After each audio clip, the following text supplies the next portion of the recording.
Here's a couple finger independence exercises. These are really good for building general technique on the piano.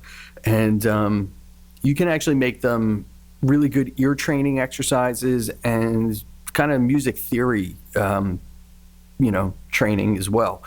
So the first one, I'm giving you the first exercise out of like the two big books, like if you're, studying piano at a conservatory or something, the Phillips book and the Pischna book. Those are like great ones to look at for technique exercises. So this first one's out of Phillips.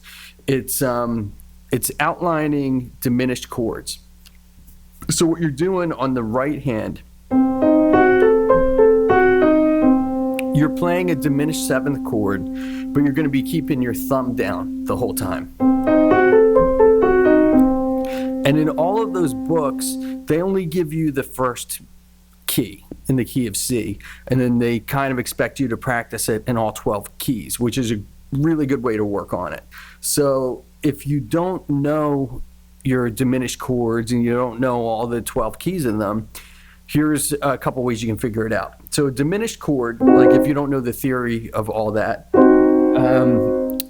an easy way to figure it out, it's all minor thirds going up. And if you don't know what a minor third is, you can just count the half steps. So it's 1, 2, 3 half steps for each note. So, if you don't count the first one, 1, 2, 3, there's your next note, 1, 2, 3, there's your next note, 1, 2, 3, there's your next note, 1, 2, 3. So that's a C diminished chord. And I think it's really useful to try to memorize the names of all the notes in that chord. Like if you could know off the top of your head, C diminished is C, E flat, G flat, A, and C. That's a really useful like music theory thing to know. But if you don't, have that committed to memory, you can just figure it out by doing the half steps. And then to get to the next key, you're just going to the next nearest one. So if you're starting on C, the next key is C sharp. And then you could do the same kind of like way of figuring it out. 1, 2, 3, 1, 2, 3, 1, 2, 3, 1, 2, 3. So, that's a way that you can figure them all out. And then when you go through all 12 keys, you'll keep your thumb down each time. And then we go to the next key. Then the next key. Then E flat.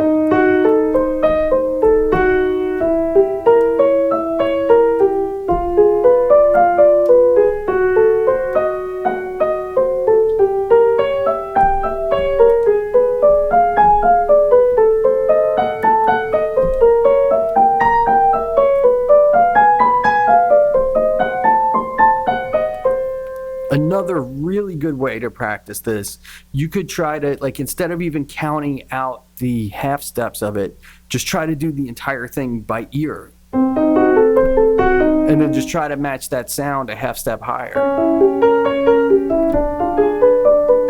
So those are two ways you could do it. You just count the half steps. You can, also just try to do it by ear, which is how I do it a lot too. And then the left hand is doing the same type of pattern going the other direction, and it's starting on a minor third lower. So instead of starting on C, the left hand's going to be A, but it's still playing the same notes. And then we move both thumbs up a half step. Then both thumbs go up a half step again. Up a half step.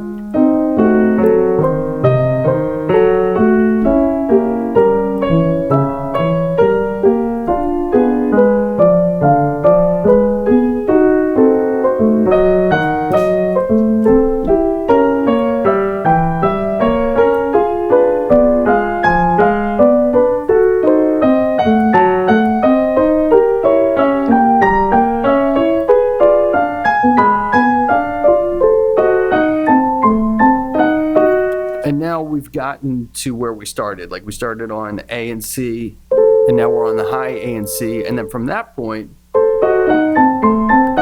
then I would go back the other way.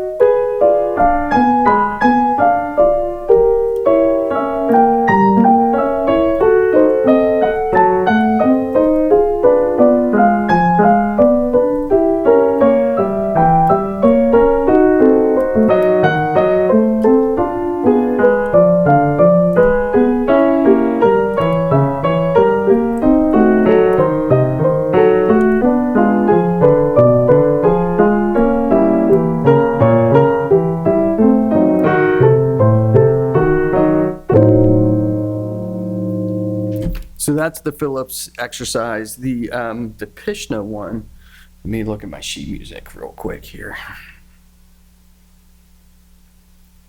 All right, so this first Pishna exercise, the left hand is just following the first 5 notes of the major scale.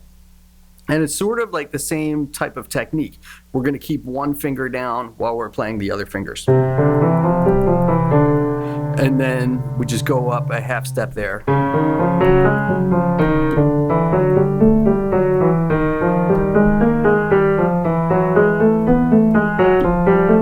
So if you don't know all of your major scales, the C major is easy. It's just all white keys. Just C, D, E, F, G.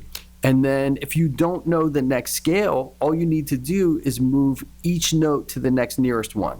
So if we're on C, C would go to C sharp, D would go to D sharp, the E would go to F, the F would go to F sharp, and then the G would go to G sharp. And then you could do the same thing, just move everything up in half step.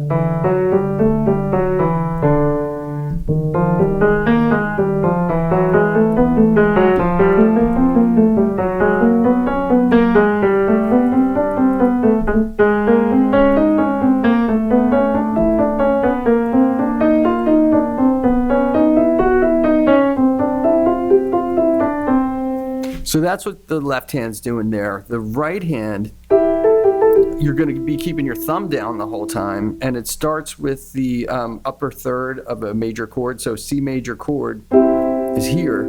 You're just going to be playing the top 2 notes of that, the E and the G. And then you're going to keep your thumb down. So the first half of it, you're just alternating between G and A, and then you alternate between B flat and A. So when you put that together,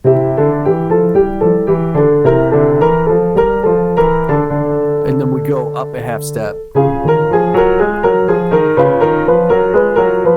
then up a half step.